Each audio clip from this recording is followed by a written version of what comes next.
Bonjour à toi. Bienvenue à ce message lumière de la famille Myriam Bethléem. Je suis heureux de te retrouver aujourd'hui. Je suis pour quelques jours dans la joie au foyer central de la famille Myriam à Bécomo, au Québec, où je vis un ressourcement en famille. Et le Seigneur nous parle à travers les événements et dans la prière. On se met à son écoute et on reçoit sa lumière. Et une des lumières qu'on peut recevoir aujourd'hui, c'est dans l'évangile de la messe. Il nous dit, Jésus, comment il faut être prêt au fond pour son retour, pour l'avènement du royaume de Dieu. On peut dire l'avènement du royaume de Dieu à la fin des temps, mais aussi l'avènement du royaume de Dieu dans notre journée, dans notre quotidien, c'est-à-dire l'arrivée de Jésus, comment il se manifeste à nous, comment il veut venir vivre avec nous, comment il nous montre ses volontés, comment nous, on peut être prêts à l'accueillir, comment on peut préparer notre cœur. Et Jésus lui dit dans l'Évangile de Saint Luc, ainsi en sera-t-il dans les jours du Fils de l'homme, comme dans les jours de Noé. On mangeait, on buvait, on prenait femme, on prenait mari, jusqu'au jour où Noé entra dans l'arche et où survint le déluge qui les fit tous périr. Alors, c'est un petit peu comme ça pour nous, hein? On vit nos journées, on vit nos événements, on fait nos choses humaines, mais l'intervention de Dieu peut nous prendre par surprise. Alors, comment être prêt?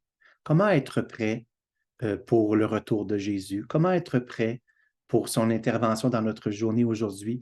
Comment peut-être être prêt aussi pour se préparer au jour où on va mourir, où on va rencontrer le Seigneur dans la vérité, dans la vision éternelle? Comment être prêt?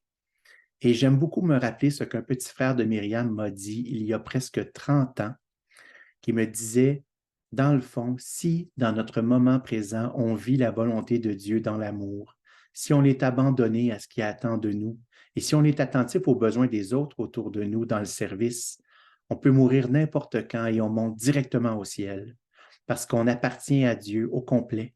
Si on vit notre abandon et notre charité, on vit dans la main de Dieu. Alors, quand il vient nous chercher ou quand il vient se manifester à nous dans notre journée, on n'a pas besoin de mourir pour rencontrer Dieu, heureusement.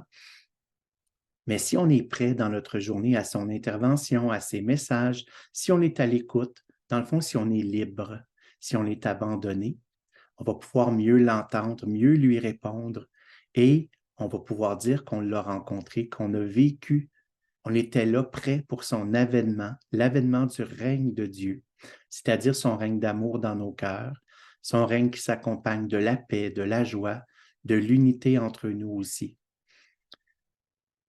Aussi, Jésus nous rappelle, il dit, qui cherchera à conserver sa vie la perdra, et qui la perdra la sauvegardera. Encore une fois, on n'est pas obligé de mourir pour rencontrer Dieu, mais si dans le fond j'ai donné ma vie au quotidien, si ma vie appartient déjà au Seigneur, mais dans les événements, il ne peut pas venir me l'arracher parce qu'elle lui appartient déjà.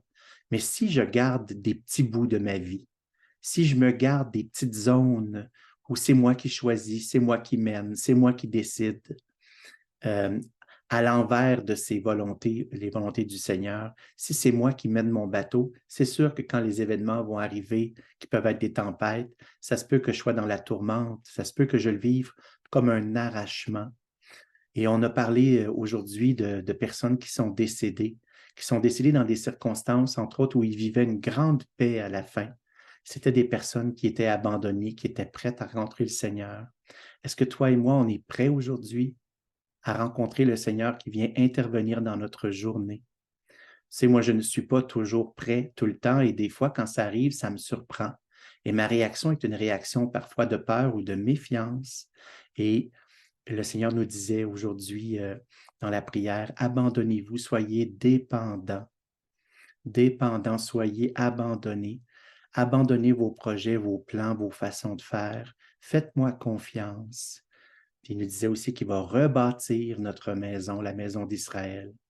Alors, je te laisse avec ces belles promesses et cette interpellation pour toi et moi aujourd'hui, hein, de se remettre au Seigneur, de lui remettre notre vie dans sa main. Parce que si on est déjà dans sa main, on ne peut pas le vivre comme un arrachement, l'événement qui nous dérange. On le vit plutôt comme une confirmation de l'amour, confirmation de notre mission, de notre appel aussi. Je te souhaite une belle journée en présence du Seigneur qui va peut-être venir t'interpeller dans un événement, dans une situation, à renouveler ton acte d'abandon et de confiance en lui. Je te laisse avec Jésus Eucharistie qui peut nous enseigner à toi et moi ce chemin que lui a suivi en premier. Au revoir et à bientôt. Jésus,